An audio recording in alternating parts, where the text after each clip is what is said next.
모든 사람의 본분이라는 제목입니다. 오늘 본문은 전도서의 결론 부분이죠. 크게 4가지 문장으로 나뉩니다. 첫째, 일의 결국을 다 들었다. 둘째, 하나님을 경외하라. 셋째, 그의 명령들을 지키라. 그리고 넷째, 이것이 모든 사람의 본분이다. 오늘 설교는 이 4가지 문장을 설교하는 것에 집중을 하겠습니다. 먼저 일의 결국을 다 들었다고 하죠. 이것은 말 그대로입니다. 전도자는 이 세상에서 일어나는 모든 인생의 일들을 관찰했어요. 그리고 그것이 바람 같은 것이라고 결론을 내요. 허무하다는 뜻입니다. 어떤 것들이 있었습니까? 전도자가 가장 먼저 살펴본 것은 인생 그 자체예요. 전도서 1장에서 전도자는 해 아래에서 이 땅에서 수고하는 모든 인생들이 허무하다고 결론을 내요. 이유는 간단합니다. 열심히 일하고 열심히 움직이고 열심히 생산적인 무엇인가를 만들어냈는데 이 세상은 그대로이기 때문이에요. 내 몸만 피곤할 뿐이죠. 새로운 것인 줄 알고 열심히 만들어냈지만 예전에 있던 것들을 반복할 뿐입니다. 해 아래 새 것이 없다는 것이죠. 정말 그렇습니다. 봄, 여름, 가을, 겨울이 지나면 1년이 끝이 나죠. 어린 시절이 지나면 청소년 시절이 옵니다. 청소년 시절이 끝나면 청년 시절이 오죠. 청년 시절이 지나면 중년 시절이 오고 중년 시절이 끝나면 노년이 와요. 청소년 시절에는 열심히 공부를 했고요. 청년 시절에는 열심히 연애를 했고 중년 시절에는 열심히 일을 했는데 결국 노년 시절에는 무엇만 남습니까? 노쇠하여 지친 몸만 남아요. 그것이 인생이라는 겁니다. 우리는 누군가가 살던 인생을 다시 반복해서 열심히 살 뿐이에요. 해 아래 새로운 인생이 없습니다. 젊을 때는 내가 하는 일이 대단한 일인 줄 알고 자부심을 갖고 열심히 살 테지만 조금만 시간이 지나면 중년이 되고 노년이 되면 아무것도 아니라는 것을 곧 깨닫게 돼요. 다른 사람이 열심히 공부한 것처럼 나도 열심히 공부한 것에 불과합니다. 다른 사람들이 열심히 일한 것처럼 나도 열심히 일한 것에 불과해요. 겨울이 지나면 봄이 오는 것처럼 우리가 지나면 또 다른 인생이 이 땅 위에 찾아오는 거예요. 인생은 그야말로 바람과 같을 뿐이죠. 이제 전도자는 좀 더 구체적으로 그 인생을 탐색하는데 가장 먼저 인생의 지혜, 인생의 지식에 관해서 관찰을 해요. 세속적이고 감각적인 것이 아니라 나름대로 고차원적이고 지적인 것을 한번 파고들어 본 것이죠. 그리고 나서 알게 된 것이 2가지가 있다고 해요. 첫째는 아무리 많이 알아도 구부러진 것을 펼 수가 없더라. 아무리 많이 알아도 모자란 것을 셀 수가 없더라. 이것을 알게 됐다고 합니다. 여러분, 우리가 사는 이 시대는 정보화 시대라고 불립니다. 마음만 먹으면 인터넷에 들어가서 각종 지식을 탐색할 수 있는 그런 시대예요. 책도 얼마나 많은지 모릅니다. 그런데 여러분들이 접하는 그 수많은 뉴스, 그 수많은 지식이 여러분의 악한 습관 하나를 바꿀 수 있던가요? 바꾼 적이 있습니까? 여러분 마음을 지배하는 그 탐욕과 정욕을 그 수많은 정보가 단 한 개라도 없앤 적이 있습니까? 왜 그와 같은 본능이 생기는지, 왜 그와 같은 악한 습관이 만들어지는지는 연구를 통하면 어느 정도는 알 수 있을 거예요. 심리학의 도움을 받거나 신경의학의 도움을 받으면 왜 사람이 그와 같은 본능을 갖고 그와 같은 나쁜 습관 속에서 살아가는지 관찰할 수 있어요. 이해할 수 있어요. 탐구할 수 있어요. 하지만 그와 같은 지식도 우리의 구부러진 인생을 펼 수는 없어요. 10년 전에 비해 어마어마하게 발전된 사회를 살고 있습니다. 제가 30대 초반과 지금을 비교해보면 시대가 참 많이 변했어요. 그러나 도덕적인 측면에서 보면 우리 사회는 조금도 나아지지 않았습니다. 10년 전이 아니죠. 100년 전과 비교해보면 더욱더 어마어마한 발전이 있었지만 그때의 사회나 지금의 사회나 도덕적인 측면으로 보면 지금 사회가 더욱더 부패하고 타락했어요. 흉악범죄가 더 많이 발생하고 있습니다. 기술 발전과 함께 그 기술을 이용한 범죄가 더 많아지고 있어요. 지능범죄는 더 교묘해지고 있어요. 지식과 정보는 수없이 늘어나고 있는데 그 어떠한 지식과 정보도 나를 바꾸지를 못해요. 사회를 변화시키지 못한다는 겁니다. 또한 지식과 정보가 사람들에게 불안과 걱정을 더한다고 전도자는 관찰하고 있어요. 많이 안다는 것이 오히려 공포를 더 불러일으킨다는 겁니다. 과거에 무신론자들은 종교가 무지로 인해서 발생한 것이라고 주장을 했어요. 예를 들어 천둥과 번개가 어떻게 생겨나는지 몰랐던 그 과거 원시 시대에는 사람들이 천둥을 신의 고함 소리로, 번개를 신의 진노로 해석을 했어요. 그러나 과학이 발달하고 지식이 늘어나면서 이와 같은 무지의 영역이 개척이 되었죠. 그러면서 사람들은 무지라는 공포에서 해방되었다, 이렇게 무신론자들은 주장을 합니다. 그런데 정말 그렇습니까? 오늘날 수많은 지식을 알고 있는 이 정보화 시대를 살아간다고 해서 여러분 인생의 불안이 덜어지고 있습니까? 많은 것을 알고 있기에 불안이 덜합니까? 그런데 왜 우리 시대에는 이토록 정신적인 문제를 호소하는 사람들이 많은 걸까요? 불안증을 호소하고 강박증에 걸리고 정신분열증에 사로잡히는 사람들은 왜 이토록 많은 걸까요? 공황장애라는 병은 왜 이토록 보편적인 병이 되었을까요? 많이 안다는 것 자체는 우리 심령에 아무런 유익이 없어요. 심지어 그것이 신학적인 지식이라 할지라도, 신학적인 지식을 많이 안다 할지라도 그것 자체만으로는 우리의 근심과 걱정을 덜어낼 수가 없어요. 이 세상에 존재하는 모든 지식을 습득한다고 하여도 그것 자체로는 불안증 하나조차도 다스릴 수 없다는 것을 우리는 압니다. 그런 의미에서 지식과 정보를 습득하는 일, 곧 공부를 하는 일도 사실 바람과 같은 거예요. 전도서 2장으로 가보면 전도자는 좀 더 감각적이고 실질적인 것을 갖고 인생을 탐구해요. 먼저 전도자는 자기 마음을 기쁘게 할 만한 것을 다 해봤다고 해요. 한껏 웃을 만한 일이 있으면 무엇이든지 해봤다고도 합니다. 술을 마셔보기도 했어요. 이 세상에 우울한 일이 하나도 없는 것처럼 낙관주의자가 되어서 이 세상을 한번 살아봤어요. 소위 말하는 긍정론자가 된 겁니다. 눈에 보기 좋은 모든 것을 즐겼고 마음을 즐겁게 하는 것은 무엇이든지 다 해봤다고 해요. 이것은 딱 우리 시대의 철학입니다. 인생을 즐겨라. 하고 싶은 일은 무엇이든 해봐라. 좋아하는 일을 해야 행복하다. 행복이 최고다. 심지어 교회 안에서조차 이런 말을 하는 사람이 있어요. 내가 행복해야 하나님도 행복하다. 그러나 여러분, 내 마음이 원하는 모든 것을 다 하고 나면 행복해질 수 있을까요? 우리는 우리 사회가 관계로 연결되어 있다는 것을 압니다. 나의 행복을 위해서 내가 하고 싶은 대로 다 하면 나는 행복할지 몰라요. 그러나 나와 연결된 사람들은 필히 불행해질 수밖에 없죠.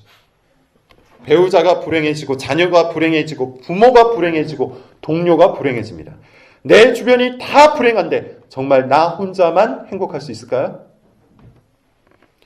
이와 같은 행복 추구는 오늘날에만 있는 현상이 아니에요. 시대를 거슬러 모든 시대 모든 사람들이 행복을 추구했지만 그 누구도 이 행복 추구를 성공한 사람이 없습니다. 바람과 같다는 거예요. 자, 또 전도자는 이번에는 사업을 크게 하고 돈 버는 일에 집중을 해봤다고 해요. 사업에 성공을 했어요. 돈을 많이 벌었어요. 그러면서 인생에 의미가 있을까 한번 탐구를 해본 것이죠. 이건 역시도 오늘날 우리 사회가 가장 크게 권하고 있는 삶의 방식입니다. 성공을 담보로 우리에게 끊임없이 일하라고 해요. 멈추지 말고 일하라고 합니다. 교회 중심의 삶이나 경건 생활을 중히 여기는 삶은 잠시 뒤로 미뤄도 된다고 유혹을 하죠. 대신에 젊을 때는 더 열심히 일을 하고 더 열심히 경력을 개발하고 더 열심히 돈을 벌어야 하는 것이라고 충고합니다. 그렇게 삶의 방식을 권해요. 그러나 마찬가지로 이런 인생도 바람 같은 거예요. 왜 그렇습니까? 인류의 역사가 시작된 이래로 이와 같이 산 사람이 몇이나 있을까요? 아니죠. 이와 같이 살지 않은 사람이 몇이나 있을까요? 수십억 명의 사람들이 성공과 돈을 위해서 살았습니다. 지금도 마찬가지야. 수십억 명의 사람들이 지금도 성공과 돈을 위해서 살고 있어요. 그런데 이런 삶의 방식이 정말 맞다고 확신하는 사람이 얼마나 있습니까? 이렇게 살면 인생에 의미가 생기고 인생이 유익해진다고 자신 있게 말하는 사람이 있던가요? 아무도 없습니다. 내가 죽은 뒤에는 나의 성공과 돈을 기억해 주는 사람이 아무도 없기 때문이에요. 그리고 전도자는 3장으로 넘어가서 이번에는 정의의 문제를 탐구해요. 사회는 정의로워야 합니다. 정의라는 말은 악한 자는 징계를 받고 선한 자는 보상을 받는 것을 이야기해요. 그것이 정의로운 사회요, 정의로운 공동체입니다. 그런데 현실은 어떻죠? 악한 사람이 더 잘 살아요. 선한 사람이 더 못 살아요. 이것이 우리가 살아가고 있는 이 시대의 모습이에요.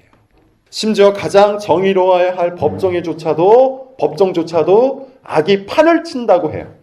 술수와 모략이 법정을 장악해버린 것이죠.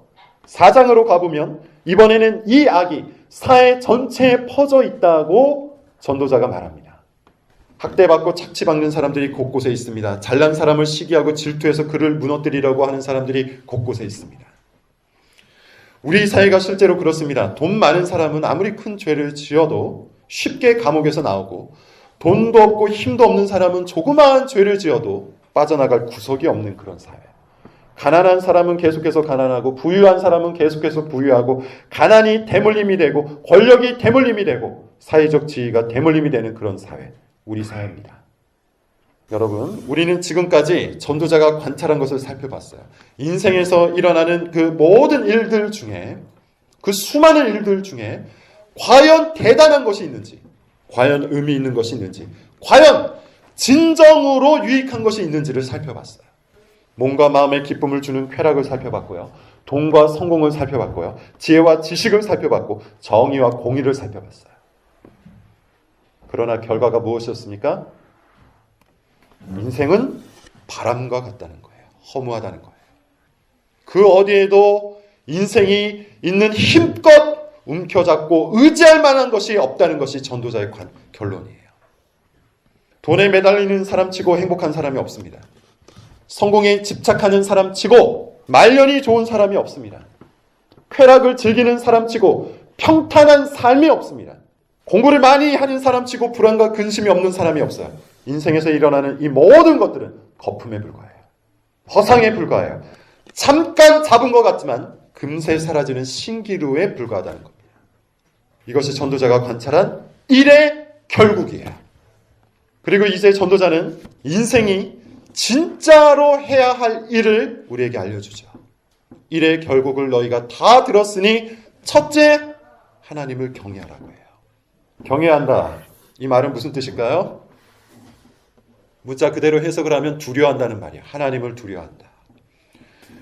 그런데 여러분, 이것은 단지 공포스러워 한다는 말이 아닙니다. 사랑을 품고 그분을 바라본다는 뜻이에요. 예전에 그런 말이 있었죠. 누군가를 정말로 좋아하면, 누군가를 정말로 사랑하게 되면 그 사람을 무서워한다는 말이 있어요. 그 사람이 혹시나 나를 싫어할까 봐 무섭고, 그 사람을 바라보는 것조차 떨려서 무섭고, 그 사람의 마음에 들고 싶어서 무섭다는 겁니다. 비슷한 감정이에요. 하나님을 경외한다는 것은 그분을 가장 사랑해서 오직 그분만을 바라보고, 오직 그분의 평가에만 매달리고, 오직 그분의 사랑만을 바란다는 뜻이에요. 그것이 하나님을 경외한다는 뜻이에요. 이것 외에는 그 무엇도 두려워하지 않고, 이것 외에는 그 무엇도 사랑하지 않으며, 이것 외에는 그 무엇도 바라지 않는다. 이것이 하나님을 경외한다는 뜻이에요. 그렇다면 이 험한 인생 속에서 하나님을 경외하며 산다는 것은 무슨 뜻일까요? 간단합니다.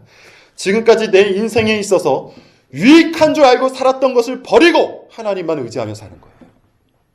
내 인생을 흥하게도 하고 망하게도 할 줄 알았던, 내가 그동안 집착하여 붙들었던 것들을 버리고 진짜 나를 흥하게 하시고 망하게 하시는 하나님을 붙들고 사는 거예요. 여러분, 돈이 여러분을 흥하게 하고 망하게 한다고 느낍니까?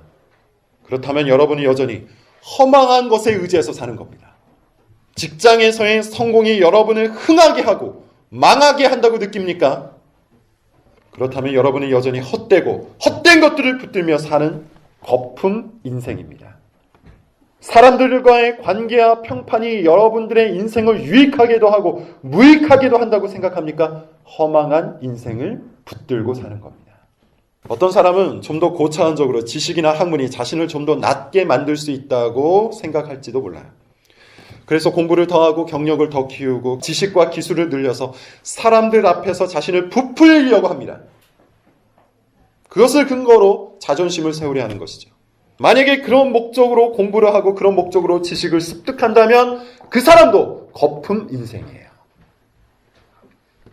또 어떤 사람은 사회 정의를 추구해서 좋은 정책을 만들어서 정부와 국가를 변화시켜서 인생을 좀 더 낫게 만들려고 해요. 마찬가지로 여전히 그 사람은 사라질 것에 희망을 두고 사는 거품 인생인 거예요. 어리석은 인생이에요. 그러므로 여러분, 결국 하나님을 경외한다는 것은 이 싸움입니다. 나는 진정 누구에게 받아들여지는 것을 가장 중요하게 생각하는가? 누구의 평가를 가장 소중하게 생각하는가? 이 싸움이에요. 하나님을 경외하는 사람, 하나님을 사랑하는 사람은 하나님께 받아들여지는 것을 가장 중요하게 생각해요. 만약에 여러분이 이와 같다면 여러분은 하나님과의 관계에 집중할 겁니다. 하나님께서 나에게 해주신 말씀, 하나님께서 나에게 행하신 사역, 하나님께서 나에게 주신 선물들에 집중하면서 살아갈 거예요. 기쁘고 즐겁게, 그리고 하나님께서 정해놓으신 경계 안에서 살아갈 겁니다. 반면에 여전히 이 세상에 받아들여지는 것을 가장 중요하게 여기는 사람은 이 세상과의 관계에 집중하면서 살겠죠. 어떻게 하면 세상에서 좋은 평가를 얻을 수 있을까? 어떻게 하면 세상에서 성공할 수 있을까? 어떻게 하면 세상에서 괜찮은 사람이라고 인정받을 수 있을까? 이것이 그 사람의 유일한 관심사이고 유일한 동기부여일 겁니다. 그러나 일의 결국을 참으로 아는 사람은 하나님을 경외합니다. 하나님을 사랑합니다. 하나님을 소중히 여깁니다. 그리고 두 번째 명령, 그의 명령들을 지킵니다. 여호와를 경외하고 그의 명령들을 지킬지어다. 하나님을 사랑하는 사람은요, 절대로 자기 멋대로 살지 않습니다. 하나님을 사랑하기 위해 자기 마음이 시키는 대로 살지 않습니다. 하나님의 뜻대로 삽니다. 하나님의 뜻이 어디에 있죠? 성경에 있어요. 말씀에 있어요. 그렇게 하나님을 사랑하는 사람은 사실 성경을 사랑하는 사람이에요. 자, 시편 한 구절을 찾아봅시다. 119편 97절이에요. 시편 119편 97절. 97절을 찾아서 다 같이 한번 읽어보겠습니다. 시작. 내가 주의 법을 어찌 그리 사랑하는지요. 내가 그것을 종일. 시편 119편 전체에는 말씀을 사랑하는 사람의 마음이 가득 담겨있는 시예요. 이 사람은 그냥 책을 좋아하는 사람이 아니에요. 그냥 지식을 얻고자 하는 사람이 아니에요. 시편 119편의 시인은 하나님을 참으로 사모하기 때문에 하나님의 율법도 열정적으로 사모하고 있는 거예요. 오로지 여기에만 진리가 있고, 오로지 여기에만 생명이 있고, 오로지 여기에만 복이 있고, 오로지 여기에만 해답이 있음을 진심으로 믿고 있는 거예요. 여러분, 제가 가장 심각하게 여기는 신앙의 실패가 있는데 그것은 말씀을 읽지 않는 겁니다. 저는 정말 말씀을 읽지 않는 사람을 믿음이 있는 사람이라고 볼 수 있는지 심각하게 의심이 돼요. 그것도 자발적인 마음으로, 사랑하는 마음으로, 열정적인 마음으로 읽지 않는 사람에 대해서 그 믿음을 의심할 수밖에 없어요. 하나님을 경외하고 하나님을 사랑하고 하나님을 좋아하는데 어떻게 그분의 말씀을 안 들을 수 있습니까? 어떻게 그분의 책을 안 읽을 수가 있겠습니까? 예전에 제가 어떤 영화를 봤는데 전쟁에 나간 아들이 엄마에게 편지를 보냈어요. 그런데 엄마가 글을 읽을 수가 없는 거예요. 문맹자였어요.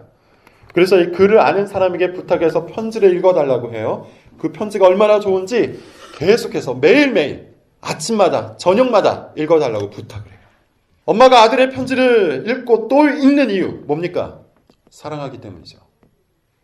편지를 통해서 아들의 감정을, 편지를 통해서 아들의 숨결을, 편지를 통해서 아들의 삶을 느끼고 싶어서, 그 아들의 생명을 느끼고 싶어서 읽고 또 읽는 거예요. 사랑하기 때문에 그렇게 하는 거예요. 그런데 여러분, 우리는 어떻습니까? 보이지 않는 하나님의 보이는 말씀이 여기에 있습니다. 우리는 이 말씀을 통해서 하나님의 숨결을 느낄 수가 있습니다. 하나님의 생각을 읽을 수가 있습니다. 하나님의 사랑도 맛볼 수가 있어요. 그런데 하나님을 사랑하는 사람이 어떻게 하나님의 말씀을 안 읽을 수가 있겠습니까? 하나님을 경외하는 사람이 어떻게 하나님의 말씀을 사모하지 않을 수가 있겠습니까? 일주일 내내 월요일부터 토요일까지 하나님의 말씀과 상관없이 살고 있다면 여러분은 신기루와 같은 허망한 것들의 인생을 의지하고 있는 거예요. 아마 돈에, 성공에, 평판에, 행복에 여러분의 인생을 의지하고 있을 거예요. 그 인생은 필연적으로 허무할 것이고 우울할 겁니다. 하나님을 경외하는 사람은 하나님의 명령들을 지킵니다. 하나님의 율법에 속해서 삽니다. 이것이 하나님 중심의 삶이고 모든 사람이 지켜야 하는 삶의 전부예요. 그래서 전도자는 이렇게 얘기하죠. 모든 사람의 본분이다. 여호와를 경외하고 그의 계명들을 지킬지어다. 이것이 모든 사람의 본분이다. 모든 사람의 본분이라는 말은 모든 사람이 지켜야 되는 당연한 의무라는 뜻이에요. 당연한 의무. 하나님을 경외하고 그의 명령을 지키는 것은 모든 사람이 지켜야 되는 당연한 삶의 방식입니다.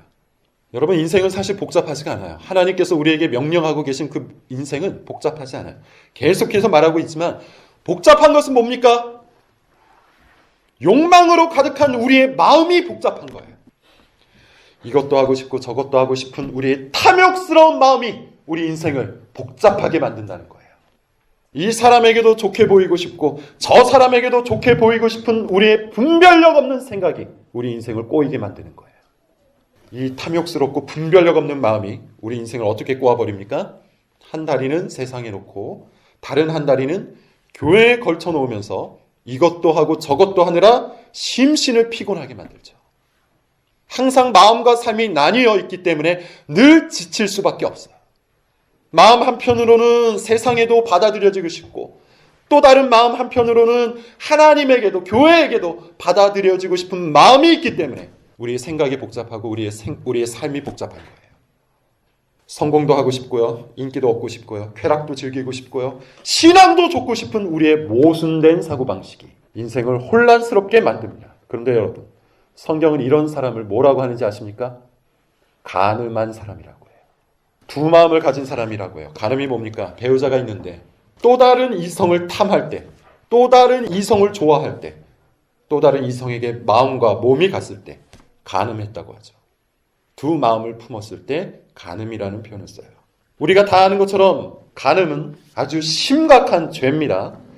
실제로 간음을 저지르는 사람은 아주 인생이 피곤하죠.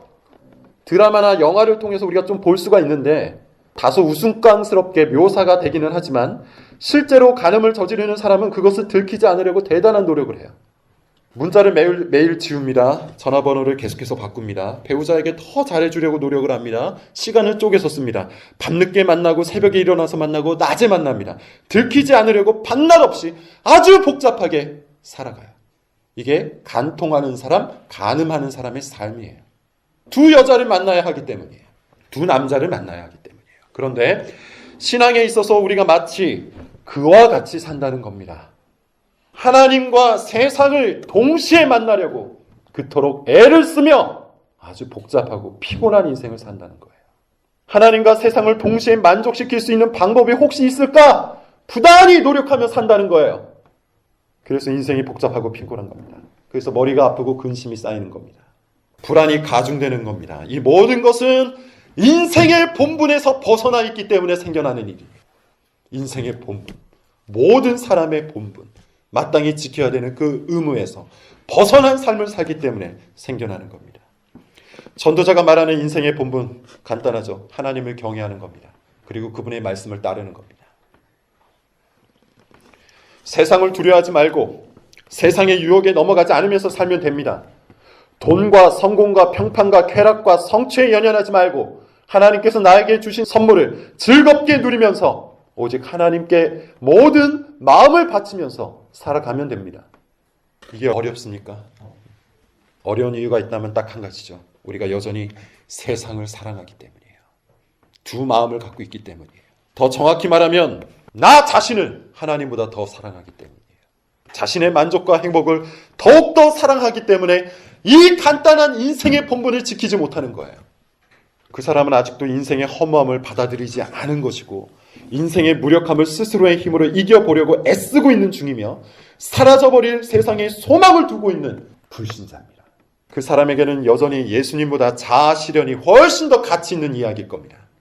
예수님이 절실히 필요한 사람이 아니라는 거예요. 그러므로 여러분, 오늘 설교의 결론도 이렇게 납니다. 예수 그리스도를 받아들이십시오. 예수 그리스도를 믿으세요. 이 허무한 인생 속에서 영원한 인생으로 인도하실 수 있는 유일한 구원자 예수 그리스도입니다. 그러기 위해 반드시 인생의 허무함을 깨달아야 합니다. 인생의 무력함을 깨달아야 합니다. 성령께서 이 말씀과 함께 여러분의 심령 속에 역사하여 주셔서 그런 마음을 주시기를 기도합니다. 혹시라도 그런 마음이 일어난 사람이 있다면 즉시 그리고 지속적으로 하나님 앞에 간구하십시오. 우리의 하나님 아버지는 구하는 자에게 성령을 주십니다. 예수 그리스도만이 허무한 인생 속에서 허우적거리는 우리를 건져낼 수 있어요. 그리스도를 믿으십시오. 기도하겠습니다.